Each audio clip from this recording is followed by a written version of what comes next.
திண்டுக்கல்லில் அமைச்சர் நத்தம் விஸ்வநாதன் செய்தியாளர்களை சந்தித்து வருகிறார். அதன் நேரலை காட்சிகளை பார்க்கலாம்.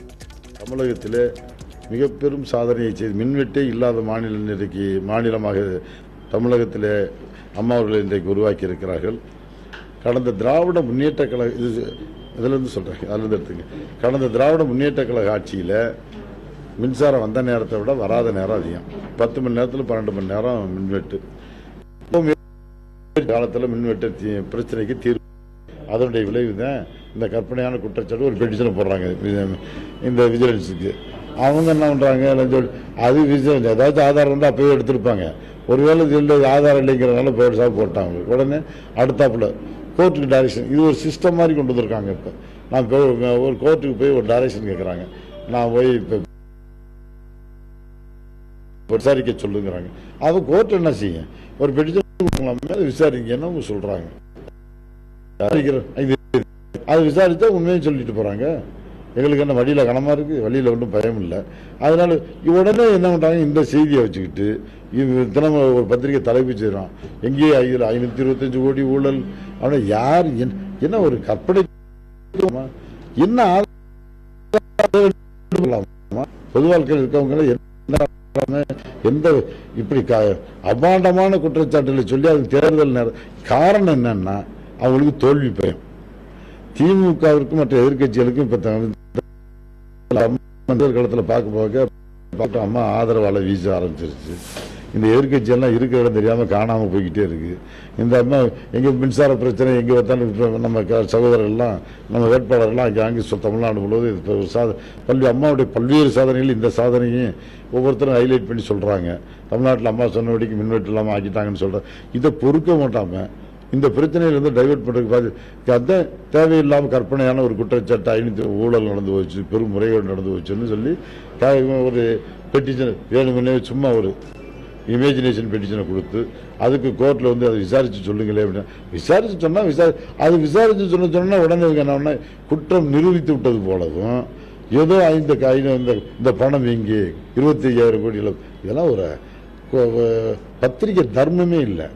நான் அந்த தினமலர் பத்திரிகை மீதும் வழக்கு தொடுத்திருக்கிறேன். அதே போல தினகரன் பத்திரிகையில் எழுதுறான்.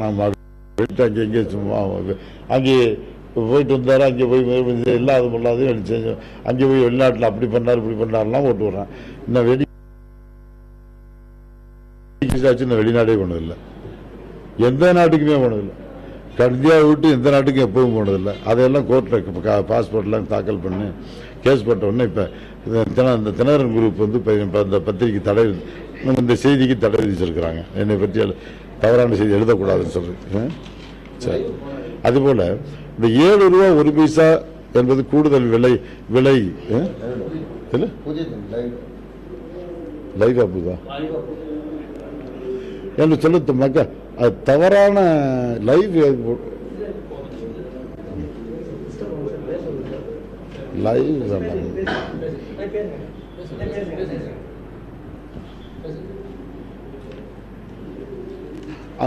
இந்த 7 ரூபா 1 பைசா நிர்ணயம் பண்ணது தமிழ்நாடு மின்சார ஒழுங்குமுறை ஆணையம் தான் செஞ்சிருக்கே தவிர 7 ரூபா 1 பைசா ஒரு யூனிட் விலைக்கு சூரிய ஒளி மின்சக்திக்கு நிர்ணயம் பண்ண தொகை அந்த தொகை தமிழ்நாடு மின்சார வாரியம் நிர்ணயம் பண்ணல, தமிழ்நாடு அரசு நிர்ணயம் பண்ணல.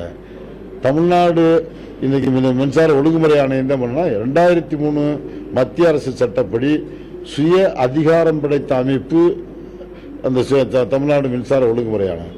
அந்த சுய அதிகாரம் படைத்த அமைப்பு அவங்க என்ன விலைக்கு நிர்ணயம் பண்றாங்க நம்ம சொல்ல முடியாது. நம்ம அவங்கள்ட்ட இன்ஃபுளுன்ஸ் பண்ண முடியாது, எதையும் விண்ணப்பிக்க முடியாது. ஆக அவங்களுக்கு அந்த சுய அதிகாரம் படைத்த அவங்க யாருடைய கட்டுப்பாட்டில் இல்லை, நீதிமன்றம் மாதிரி அவங்களோட சுய அதிகாரம் படைத்தது. அந்த அமைப்புல இப்ப நாகல்சாமின்னு ஒரு உறுப்பினர் இருந்தாரு, ராஜகோபால்னு ஒருத்தர் இருந்தாரு. அப்ப இந்த நாகல்சாமி இப்ப குற்றச்சாட்டு சொல்லியிருக்காரு. 7 ரூபா 1 பைசாவை நிர்ணயம் பண்ணி கையெழுத்து போட்டு நிர்ணயம் பண்ணியிருக்காரு.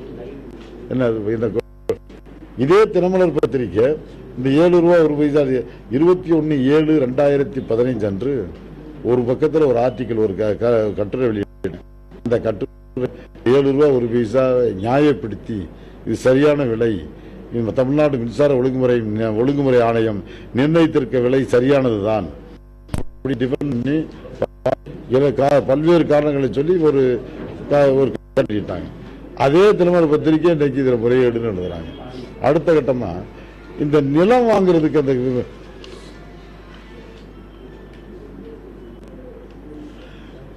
நிலம் வாங்குறது சம்பந்தமா ஏதோ இங்க நாம் தமிழ்நாடு மின்சார வாரிய அதிகாரிகளோ அல்லது அமைச்சரோ அரசாங்கமோ சம்பந்தமே இல்லை. அந்த யார் ஒப்பந்தம் போடுறாங்களோ ஒப்பந்தம் போடுறவங்க யார் லோட் இந்த இது நிலத்தை வாங்குறது அவங்க சொந்த பொறுப்பு. என்ன விலைக்கு வாங்குறாங்கிறது பற்றி நமக்கு தெரியாது, என்ன விலைக்கு விற்கிறாங்க தெரியாது. இந்த காலத்தில் யாரையும் கட்டாயப்படுத்தியெல்லாம் அந்த நிறுவனங்கள் சம்பந்தப்பட்ட நிறுவனங்கள் அவங்க சொந்த முயற்சியில் வாங்குறாங்க. இல்லை கூட வாங்கினாலும் சரி குறைச்சி வாங்கினாலும் சரி அவர்களை பொறுத்தது. அதுக்கு நம்மளே போய் தேவையில்லாமல் கற்பனையான குற்றச்சாட்டுகள்லாம் சொல்லி கலங்கப்படுத்த பேச அதுக்கு தான் கேஸ் வழக்கும் தொடுத்திருக்கிறேன். இதில் எந்தவித முறைகேடும் நடைபெறவில்லை, எந்த எல் முனையளவு கூட தவறு நடக்கவில்லை. வேண்டுமென்றே தேர்தலுக்காக இட்டு கட்டிய ஒரு கற்பனையான குற்றச்சாட்டு தேர்தல் பிரச்சாரத்தை பயன்படுத்தணுங்கிறதுக்காக. மற்றொன்று என்னன்னு கேட்டால் அம்மா இந்த மின்சார வெட்டுக்கு இல்லாத மாநிலத்தை காட்டிட்டாங்களே, இதை எப்படி கொச்சைப்படுத்துவது, இதை எப்படி திசை திருப்புவது, இதுதான் இதுக்காக ஒரு டிராமா. எல்லாம் மக்களுக்கு உண்மைகளே தெரியும். நிச்சயமா அம்மா இதெல்லாம் தூக்கி வச்சுட்டு அம்மா ஆதரவு அலையடிச்சுக்கிட்டு இருக்கு. எப்படி இருந்தாலும் அம்மா மீண்டும் முதலமைச்சராக வர்றதை இப்படி குற்றச்சாட்டு பொய்யான குற்றச்சாட்டுகள்லாம் சொல்லி என்னதான் இட்டுக்கட்டிய குற்றச்சாட்டுலாம் சொல்லி போட்டாலும் அம்மா முதலமைச்சராக வர்றதை யாருனாலையும் அந்த எவருனாலையும் தடுத்து நிற்க முடியாது. ஏன்னா இன்னைக்கு மக்கள் பூரா அம்மா பக்கம், அம்மா மக்கள் பக்கம். இதை யாரும் தடுக்க முடியாது. உள்நோக்கத்தோடு வெளியிடப்பட்ட குற்றச்சாட்டு. இதை யாரும் மக்கள் பொருட்படுத்த மாட்டார்கள் என்பதை தெரிவித்து சட்டப்படியான நடவடிக்கைகளை நான் மேற்கொண்டிருக்கிறேன் நீதிமன்றத்தில் சொல்வதை இந்த நேரத்தில் தெரிவித்துக் கொள்கிறேன். மற்ற மாநிலங்களை சொல்றேன். 7 ரூபா ஒரு பைசா தமிழ்நாட்டில் இந்த மின்சார கொள்முதல் விலை நிர்ணயிக்கும் போது அதே காலகட்டத்தில் குஜராத்தில் 9 ரூபா 44 பைசா ஒரு யூனிட்டுக்கு, ராஜஸ்தானில் 7 ரூபா 50 பைசா, மகாராஷ்டிராவில் 7 ரூபா 95 பைசா, உத்தரப்பிரதேசில் 7 ரூபா 5 பைசா, தமிழ்நாட்டில் 7 ரூபா ஒரு பைசா. இதில் என்ன இருக்கு? இது கூட நாங்கள் நிர்ணயம் பண்ணதில்லை. தமிழ்நாடு மின்சார ஒழுங்குமுறை ஆணையம் நிர்ணயம் பண்ணுச்சு. அதனுடைய அந்த தகவலை சொல்றேன். மற்ற மாநிலங்களில் இருக்க தகவல் விலையை விட தமிழ்நாடு மின்சார ஒழுங்குமுறை ஆணையம் கூட அப்படி பார்த்து கூடுதலாக பண்ணிடல, குறைச்சி தான் நிர்ணயம் பண்ணியிருக்காங்க. இதுவும் கூட மார்ச் 31 முடிஞ்சு போச்சு. இந்த விலை மார்ச் 31க்குள்ள போட்டிருந்தாத்தான் ஒப்பந்தம் போட அது செயல்படுத்தி இருந்தாத்தான் மின்சார உற்பத்தி செஞ்சிருந்தாத்தான் இந்த விலை. இல்லைன்னா இல்லை, அதுக்கு அடுத்த கட்டம் வந்துடும்.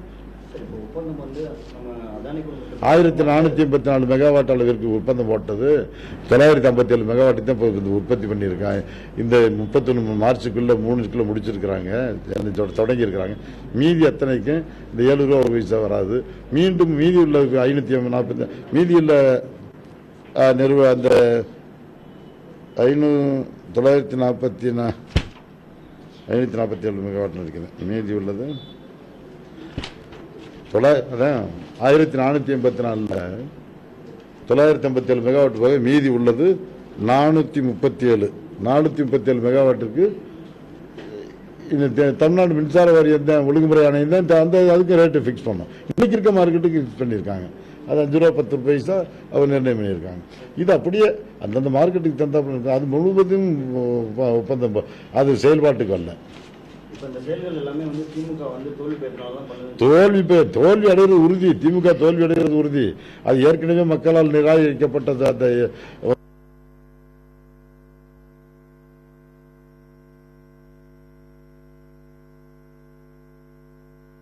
மெயின் அவங்கனால செய்ய முடியாத. திண்டுக்கல்லில் அமைச்சர் நத்தம் விஸ்வநாதன் செய்தியாளர்களை சந்தித்து வருகிறார். அப்போது அவர் தனியாரிடமிருந்து மின்சாரம் வாங்கியதில் ஊழல் நடைபெற்றதாக எழுந்திருக்கும் குற்றச்சாட்டு முற்றிலும் உண்மைக்கு புறம்பானது என்று விளக்கம் அளித்திருக்கிறார். அதோடு தோல்வி பயத்தினால்தான் எதிர்க்கட்சிகள் இவ்வாறான குற்றச்சாட்டுகளை அதிமுக அரசு மீது சுமத்துவதாகவும் அவர் தெரிவித்திருக்கிறார். நிச்சயமா அப்போ அது விசாரணை அறிக்கை விசாரணை விசாரணை கேட்டாங்கன்னா விசாரணை சொல்லிட்டு போறாங்க. எந்த தப்பு இல்லைங்கிறத நல்லா தெளிவாக சொல்லுவாங்க. விசாரிச்சு பார்த்து நல்லாவே, ஏன்னா எந்த ஆதாரமும் இல்லை, கற்பனையான குற்றச்சாட்டுங்கிறது எல்லாருக்கும் தெரியும்ல. அதுக்கு என்ன மாய தோற்றத்தை உருவாக்க பார்க்குறாங்க, அவ்வளவுதான்.